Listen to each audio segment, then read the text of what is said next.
ఆంధ్రప్రదేశ్లో ఇండస్ట్రియల్ గ్రోత్కి అతి పెద్దదైనటువంటి అవరోధం సుదీర్ఘకాలం పాటు కమ్యూనిస్టుల ఆధిపత్యం ఈ రాష్ట్రంలో ఉండటం, వివిధ ప్రాంతాలలో కార్మిక సంఘాలని కమ్యూనిస్టుల చేతుల్లో ఉండటం అసలు వాస్తవం అది. అనేక వ్యాపార సంస్థలు మూతపడ్డాయి వాళ్ళ వల్లనే, అనేక పరిశ్రమలు మూతపడ్డాయి. చిన్న ఎగ్జాంపుల్, విజయవాడ దగ్గర ఉన్నటువంటి 2 ఫ్యాక్టరీలు చాలు సాక్ష్యం.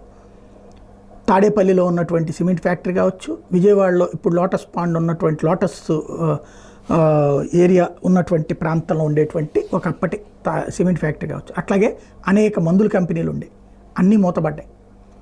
అలాగే ఐలాపురం హోటల్ లాంటి వాళ్ళకి వ్యతిరేకంగా కూడా ఉద్యమాలు జరిగినాయి.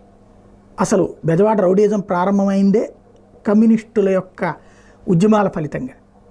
అలాగే రాష్ట్రంలో వాళ్ళ ఉద్యమాల వలన ఇండస్ట్రీస్ పెట్టాలంటే భయం, అందుకని ఎక్కువ మంది హైదరాబాద్కు షిఫ్ట్ చేసేసుకున్నారనమాట వ్యాపారాలు.